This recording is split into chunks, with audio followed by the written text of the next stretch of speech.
देखो कल वाली वीडियो में मैं बोल रहा था कि जो ब्लड लाइन की बचपन वाली या चाइल्डहुड वाली जो पिक्चर है वो अपडेट हो गई है, क्योंकि उसमें अब सीएम पंक भी आ चुके हैं। लेकिन इसमें एक और अपडेट है भाई, और ये अपडेट खुद सीएम पंक ने अपने इंस्टाग्राम अकाउंट पर डाली है। यहाँ पे आप देख सकते हो ये एक और बंदा इसमें जुड़ चुका है। आई थिंक आपको ज़्यादा भी दिमाग लगाने की जरूरत है नहीं, यहाँ पे साफ जो शक्ल है उससे पता चल रहा है पॉल हेमन भी उस ब्लड लाइन की चाइल्डहुड वाली पिक्चर में। और फनी बात यह है कि इसको खुद सीएम पंक ने पोस्ट किया अपने इंस्टाग्राम अकाउंट पर, कैप्शन लिखा है डेंजरस अलायंस, यानी उनको भी पता भाई क्या कहर ये ढा सकते हैं। और इसके ऊपर ना थोड़ा सा रिएक्शन भी आ जाता है पॉल हेमन का, ये इंस्टाग्राम की स्टोरी में उन्होंने लगाया था एलओएल करके, भाई क्या फनी हरकत की है। मैं कह नहीं रहा था आपसे कि कितने ज़्यादा जो फैंस हैं वो क्रिएटिव भी बैठे हैं, तो बड़े टॉक्सिक तो है लेकिन ऐसी फनी चीज़ें भी हमको देखने को मिल जाती हैं। और वेलकम है आपका वॉइस ऑफ रेसलिंग के वॉइस ओवर वाले एपिसोड में। भाई आज बहुत ज़्यादा ही डिले हो जाएगी वीडियो, तो इसलिए फिर जल्दी में ही आनी पड़ रही है। मेरा मन तो भाई फेस कैम बनाने का ही था, तो आज के लिए एडजस्ट कर लेना। बाकी अगर देख रहे हो पहली बार इस वीडियो को, तो भाई आप पहले की वीडियोस भी देख सकते हो,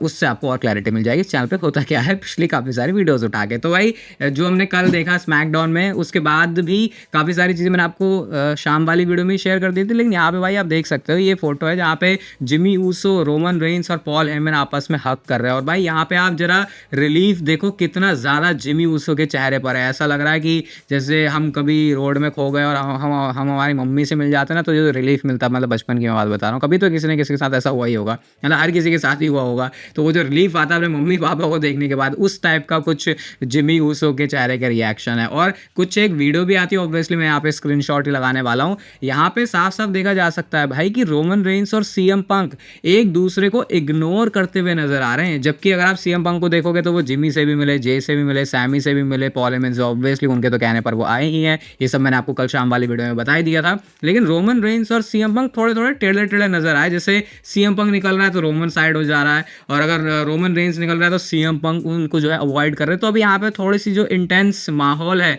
वो भले ही एक टीम में है लेकिन देखा जा सकता है। और इसी से रिलेटेड हमारी अगली स्टोरी, और वो ये है कि CM Punk and Roman Reigns का जो फ्यूचर बिगेस्ट पॉसिबल मैच बनने वाला है, बिगेस्ट इन द सेंस कि इसको याद रखा जाएगा डेकेड्स तक, जब भी ये पहली बार होगा तो उसके लिए डब्ल्यूडब्ल्यूई इस वॉर गेम्स मैच, इस वॉर गेम्स वाली स्टोरी लाइन, इस वाले एंगल को यूज करने वाली है जो वो सीएम पंक को लेके आए हैं एज फिफ्थ मेंबर। क्योंकि आपको पता ही है डब्ल्यूडब्ल्यूई कभी भी आज के टाइम में, स्पेशली ट्रिपल एच, उस मौके को बिल्कुल भी नहीं छोड़ते।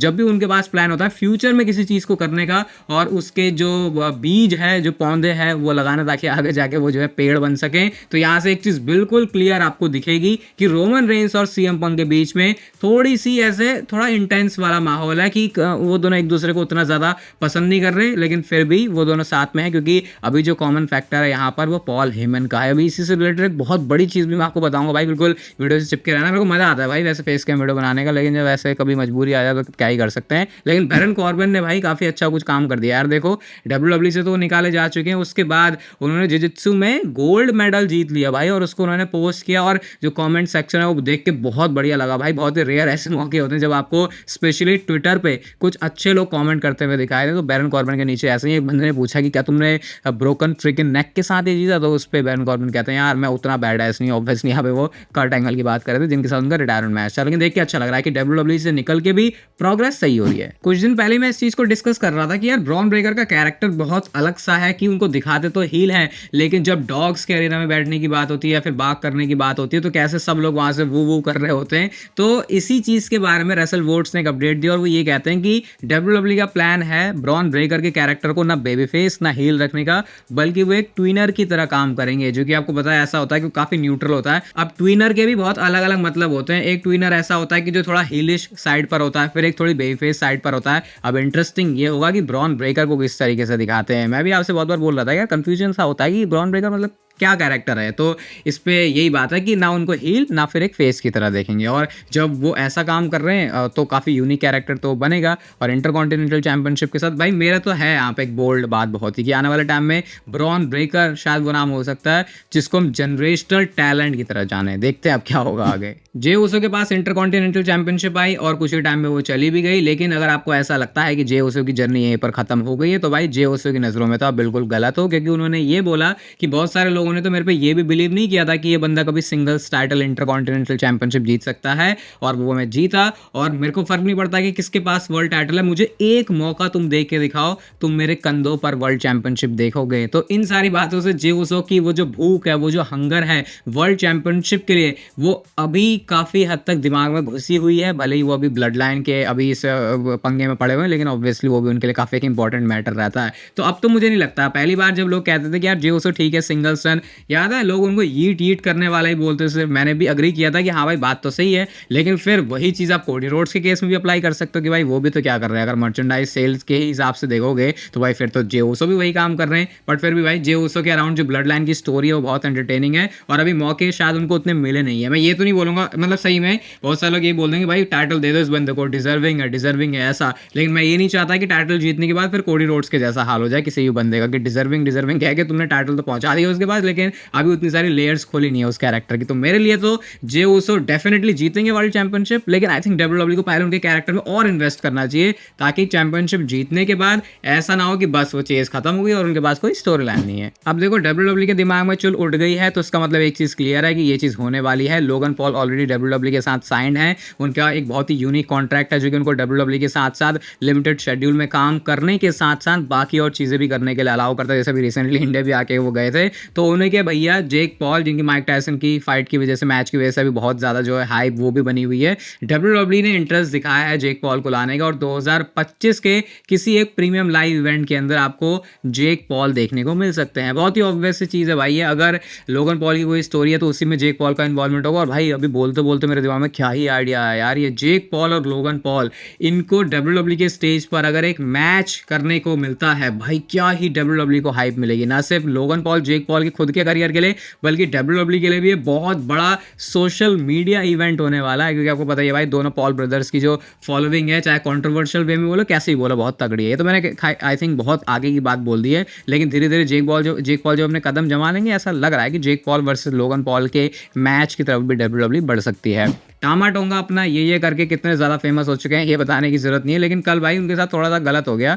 उनका जो होंठ है वो फट गया, और उसकी वजह से फिर उनको स्टिचेस भी लगे हुए हैं, जिसकी पूरी फोटोज़ वीडियोज़ डब्ल्यूडब्ल्यूई ने पोस्ट करी हैं। लेकिन भाई टामा टोंगा अपना चिल्ला में कहते हैं कोई बात नहीं भाई, ये तो अभी भी मैं कर ही सकता हूँ ना, क्योंकि उसको करने में लिप्स की तो इतनी ज़रूरत पड़ती है नहीं। और उन्होंने उसी को फिर ट्वीट करते हुए वो इमोजी मुझे हर बार हंसी दिलाती है भाई, ये जब भी टामा टोंगा इसको पोस्ट करते हैं और लिखा है फिर ये। तो वही शुरू में थोड़ा क्रिटिसिज्म लेके अब जो टामा टोंगा को सपोर्ट करते हैं भाई, वो कुछ अलग लेवल का है। उनकी भी एक अलग ही वो कल्ट फॉलोइंग सी बन गई है। टोंगा लोगा के बारे में भी लोग बात करते हैं, उनके बारे में तो खैर थोड़ा एक्सट्रीम वे में हो जाता है, वो फनी है जो कि बहुत ज़्यादा, लेकिन टामा टोंगा को लोग ऐसे अप्रिशिएट भी करते हैं कि भाई हाँ इस बंदे में दम है, अगर इसको अच्छी स्पॉटलाइट पे रखा जाए। और आई थिंक अब तक तो दोनों भाइयों ने, दोनों टोंगन्स ने काम भी अपना अच्छी तरीके से कर दिया है।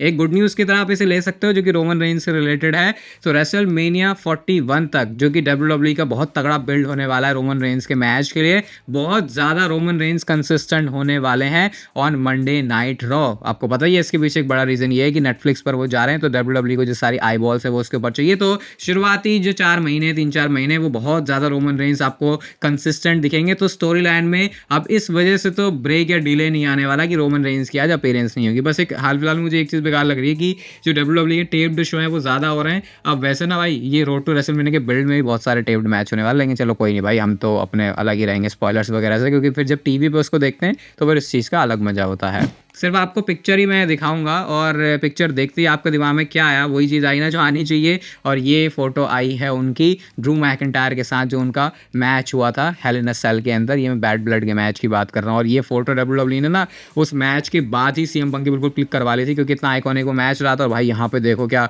खूनम खून सी हुई पड़ी है। बहुत सारे लोग अभी ऐसे ही बोल सकते भाई ये तो नकली था, ऐसा था वैसा था। पहली बात तो फर्क भी नहीं पड़ता कि वो असली है नकली है, लेकिन for your kind of information ये वाला जो ब्लड आपको दिख रहा है सीएम पंक के चेहरे पर हाथ पर, वो एकदम असली वाला ब्लड है। तो इसमें तो इन्होंने ना चाहते हुए भी काफ़ी ज़्यादा एक्सट्रीम चीज़ें कर दी थी, क्योंकि अब डब्ल्यूडब्ल्यूई थोड़ा सा लाइंस को क्रॉस भी कर सकते हैं, क्योंकि इतना ज़्यादा सॉफ्ट प्रोडक्ट अब डब्ल्यूडब्ल्यूई का रहा नहीं है। बेकी लिंच के बारे में बात कर लेते हैं, बहुत टाइम हो गया बेकी लिंच के बारे में कुछ बात नहीं करी। सवाल उनके रिटर्न का ही है। तो भाई एक चीज़ क्लियर हो चुकी है कि बेकी लिंच वापस ज़रूर आ रही है। बहुत सारे लोग क्योंकि कुछ टाइम पहले बोल रहे थे कि शायद वो रिटायर हो चुकी हैं, अब एज मदर उनको शायद काम करने में ज़्यादा मजा आएगा, वो एज रेसलर अपने आप को नहीं देखती। लेकिन उन्होंने सिंपली ये बात बोली कि देखो जिस तरीके का मेरा करियर रहा है, क्या तुम्हें लगता है कि मैं अपना जो करियर है वो इस तरीके से एंड करूंगी कि डोमिनिक मिस्टीरियो ने मेरे जो सर है जो उसमें है डोर मारा था? अब मुझे याद नहीं आ रहा कि ऐसा कब हुआ था, ये वही होगा आई थिंक, अगर बेकी लिंच बोल रही है तो, याद नहीं मुझे ऐसे, लेकिन वो क्लियरली कहती हैं कि इस तरीके से तो मेरा करियर नहीं एंड होने वाला। तो उससे एक बात क्लियर है कि बेकी लिंच के अभी रिटर्न बाकी है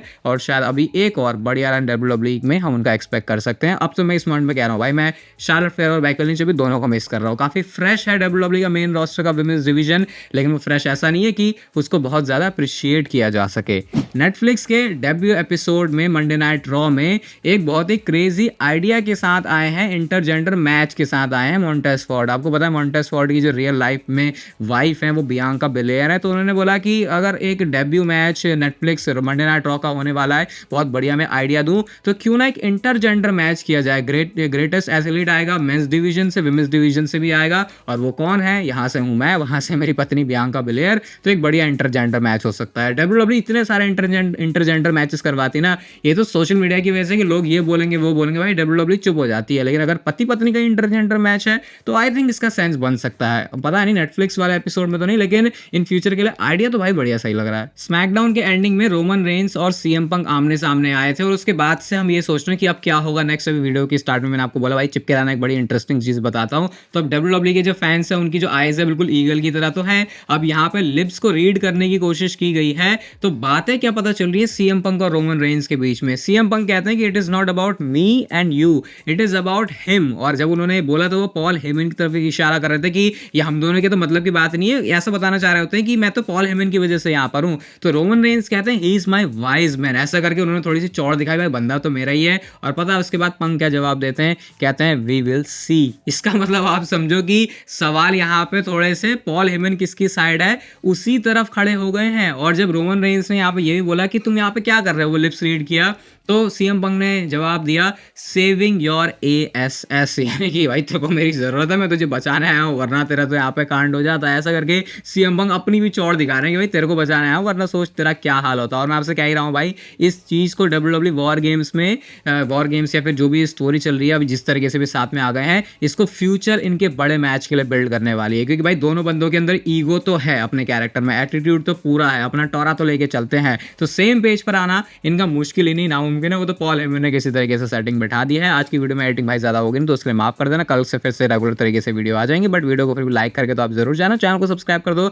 ऐसी और मस्त वीडियोस के लिए इस चैनल पर WWE से रिलेटेड। और तब तक लेते रहो जिंदगी के मजे।